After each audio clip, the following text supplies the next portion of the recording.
Em nome do Pai, do Filho e do Espírito Santo. Amém. Eu sou o Padre Marcos dos Santos e desde já eu quero pedir a você que possa se inscrever no nosso canal e possa deixar o seu like. E nós estamos agora no 24º domingo do tempo comum, em que a igreja coloca diante de nós esse evangelho que está em Mateus capítulo 18, versículo de 21 a 35, em que se dá a seguinte cena. Vem São Pedro e pergunta para Jesus: Mestre, quantas vezes eu devo perdoar meu irmão? Até 7 vezes? 7 já era um número para os judeus tido como perfeito. Senhor, até 7 vezes que eu devo perdoar aquele que me prejudica, aquele que me insulta, aquele que me ofende? E Jesus diz para Pedro: não, Pedro, não 7 vezes, mas até 70 vezes 7. Ou seja, você deve perdoar sempre e além daquilo que você vem colocar como limite de perdão. E Jesus, para poder confirmar o que ele estava ensinando, Jesus conta uma parábola, conta uma história. Ele vem dizer que o reino dos céus é como um rei que chamou os seus servos para prestar contas a ele. E chegou um servo que devia cerca de 10.000 talentos. Cada talento equivalia a 35 quilos de ouro. Ou seja, esse servo devia uma quantia, um valor exorbitante, inimaginável, que a gente não pode nem calcular. Imaginemos, ele devia cerca de 350 mil quilos de ouro, uma fortuna absurda. E aí, não tendo como pagar, o rei iria o jogar na prisão e depois vender como escravo suas mulheres e filhos. Claro que aqui é uma lógica, nós podemos dizer assim, nociva, perniciosa. Por quê? Uma vez na prisão, não teria como trabalhar. E não trabalhando, evidentemente, não teria como pagar a sua própria dívida. E fatalmente, depois de ser vendido como escravos, mulheres e filhos, ele, por sua vez, também se tornaria escravo. Seria vendido como escravo, perderia a sua condição, perderia a sua liberdade. E esse homem desesperado se lança aos pés do rei e diz: Majestade, tem compaixão, tem misericórdia, eu não tenho como pagar. Ele nos diz que o rei teve compaixão. O rei, ele sentiu misericórdia e, vendo a situação miserável, lastimável que se encontrava este servo, perdoou tudo. Essa é a primeira cena. Logo depois o servo sai e no caminho ele encontra um outro servo que também, como ele, servia a este rei e que devia apenas 100 denários. E este servo, então, que foi perdoado, agarra no pescoço do outro servo, do seu companheiro, do seu colega, e vem dizer o seguinte: paga o que você me deve. E ele devia apenas 100 denários. E nos diz o texto, então, que os outros servos, vendo a situação em que foi colocado justamente o outro servo, porque o primeiro, ele recebeu a misericórdia do rei, mas ele não exerceu misericórdia para com o seu companheiro, que devia apenas 100 denários. E nos diz assim, que vendo o que havia acontecido, os outros empregados ficaram muito tristes e procuraram o rei e lhe contaram tudo. E aí, justamente, o rei o chama e vem dizer para ele: empregado ou servo, em outra tradução, perverso, eu te perdoei toda a tua dívida, porque tu me suplicastes. Não devia tu também ter compaixão do teu companheiro, como eu tive compaixão de ti? Porque você o lançou na prisão. E o rei indignou-se e mandou entregar aquele empregado aos torturadores até que pagasse a sua dívida. E Jesus conclui: é assim que o meu Pai que está nos céus fará convosco, se cada um não perdoar de coração o seu irmão. Queridos irmãos e irmãs, o perdão é algo próprio do Evangelho de Jesus. Nós devemos perdoar para nós sermos perdoados. O próprio Jesus vem dizer em outro momento no Evangelho de Lucas: não condeneis e não sereis condenados, não julgueis e não sereis julgados, perdoai e sereis perdoados.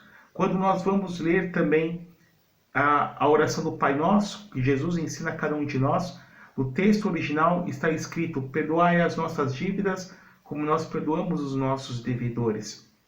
Depois, no texto, já em outra tradução, como nós rezamos no nosso dia a dia, perdoai, falando para Deus, nós estamos falando para o nosso Pai, perdoai as nossas ofensas, como nós perdoamos aqueles que nos têm ofendido.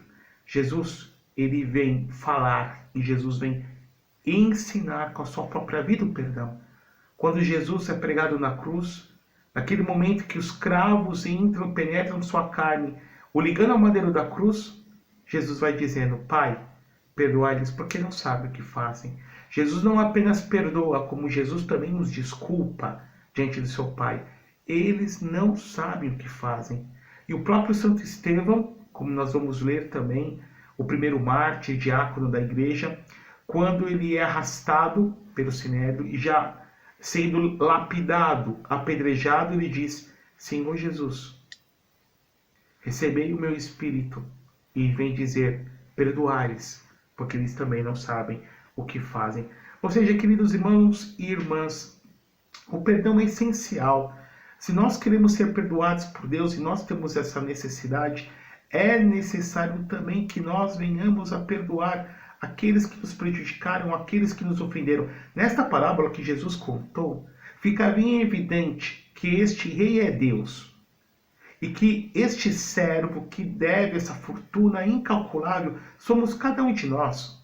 Ou seja, os nossos pecados são como colocados diante da palavra de Deus como dívidas que nós contraímos com Deus. E que Deus vem da nossa incapacidade de pagar. Ele então, na sua benevolência, na sua misericórdia, ele acaba nos perdoando.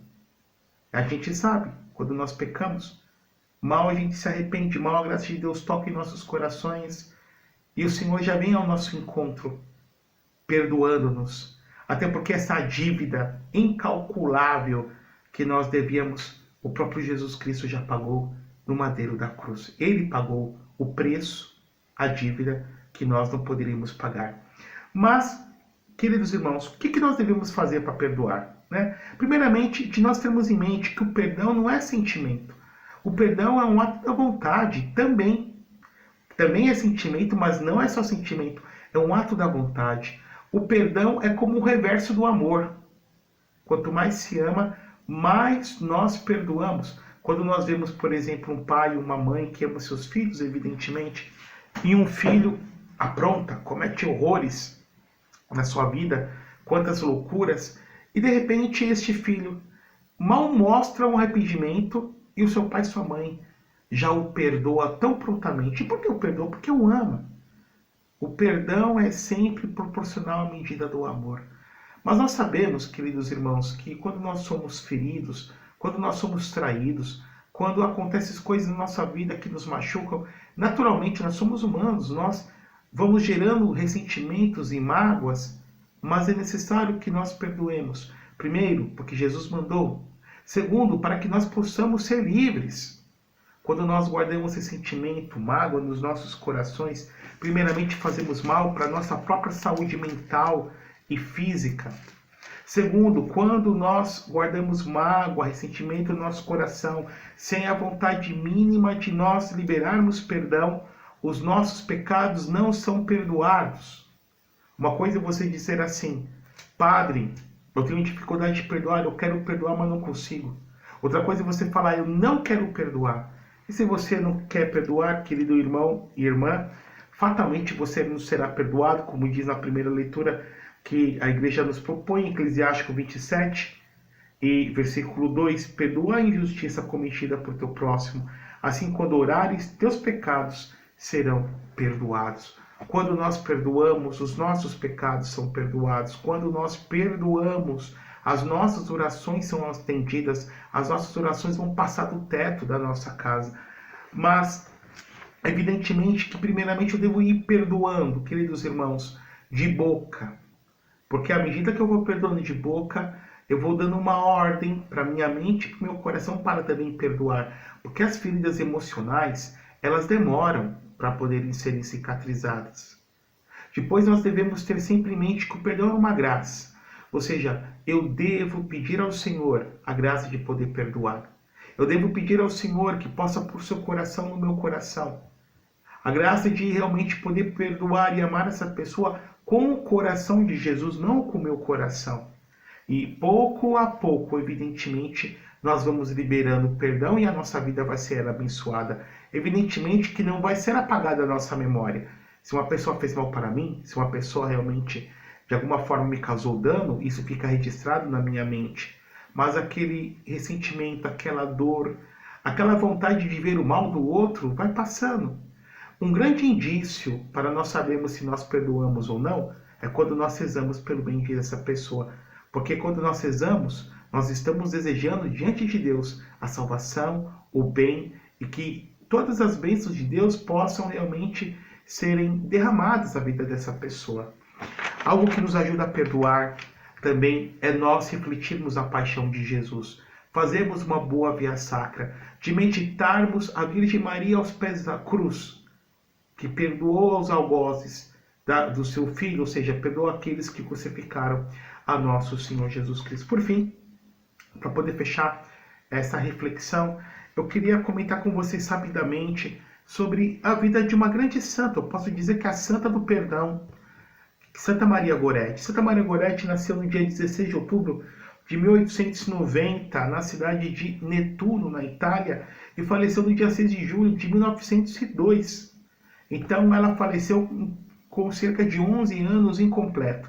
Uma menina muito piedosa, cerca de 1,32 m, uma camponesa, em que justamente ela sofreu um abuso. Então um jovem chamado Alessandro Serinelli tentou por 2 vezes molestá-la, violá-la, estuprá-la.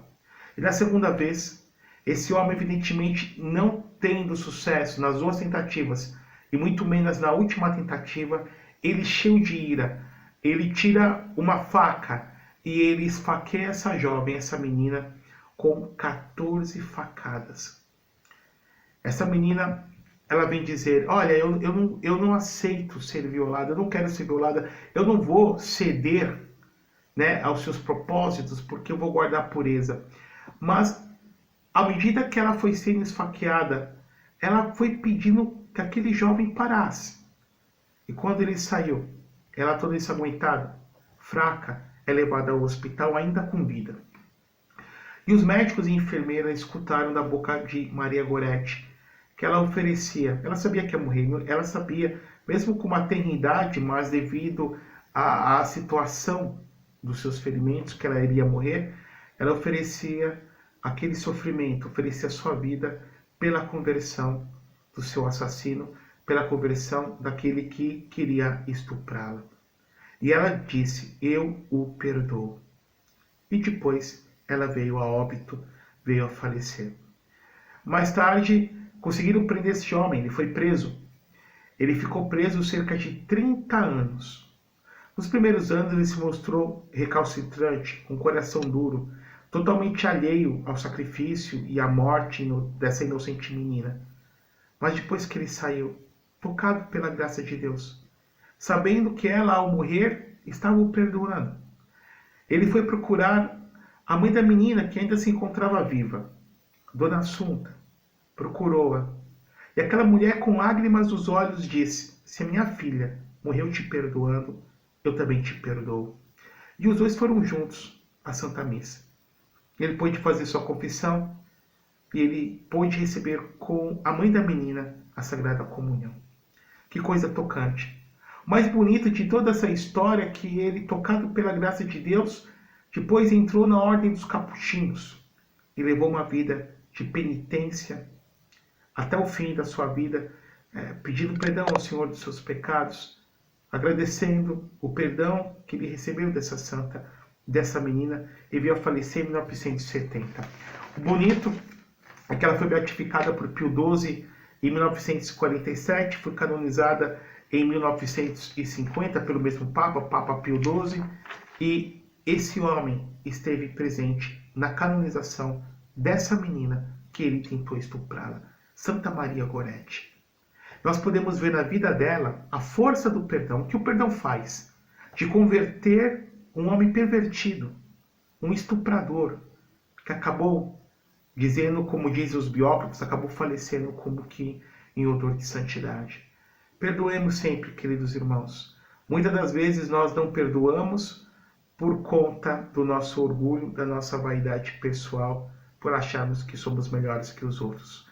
Que o Deus Todo-Poderoso vos abençoe e vos guarde, em nome do Pai, do Filho e do Espírito Santo. Amém.